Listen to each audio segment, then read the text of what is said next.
Hi, Anthony Carruthers, Better Lesson Master Teacher Project.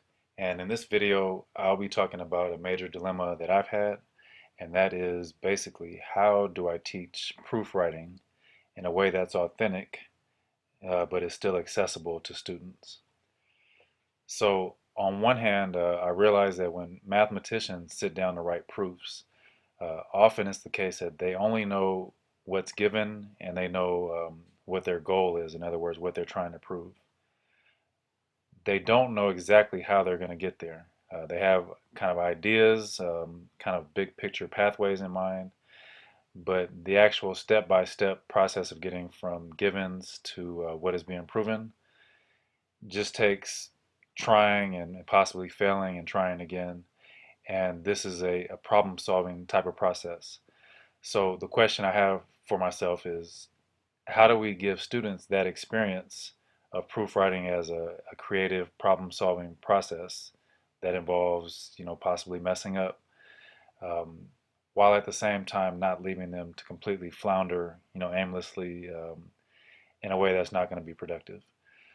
So to find kind of a medium or middle ground, I've settled on these kind of scaffolded proofs.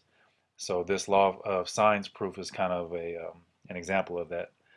So you'll see, for example, that we start off with a blank diagram, and often with proofs, as you know, getting the diagram right is one of the key steps in planning the proof.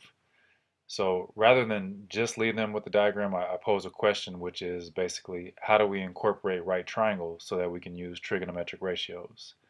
So that at least points them in the direction of, what the mini problem is right here that we're trying to solve, basically introducing right triangles. So that would lead them hopefully to realizing they have to introduce an altitude as an auxiliary segment. Um, Moving on there, we know that the law of sine says sine A over A equals sine B over B equals sine C over C, but in this particular proof, we're not going to prove all three of those things at once. So again, just scaffolding for them that we should focus on uh, vertices A and C first, and then explaining why we're not dealing with B.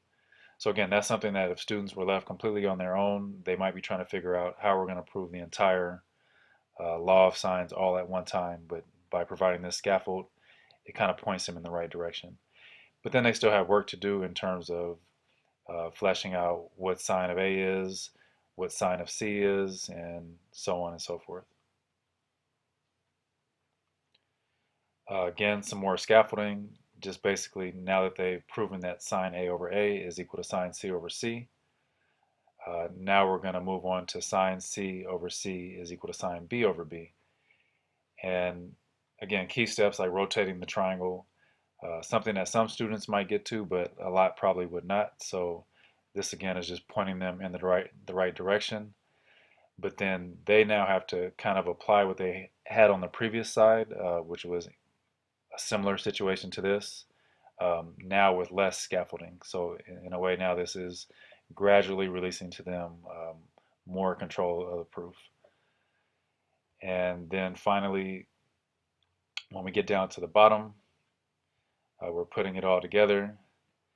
And now they have a resource that they can always go back to and kind of know the entire thinking of the proof. But they also have to, supply their own reasoning and and knowledge in order to make the whole thing fit together. So again, this is just kind of a step towards students doing proofs independently. This is how I try to at least give them that experience of um, proofs as a creative problem-solving experience. So once again, Anthony Carruthers, Better Lesson, Master Teacher Project.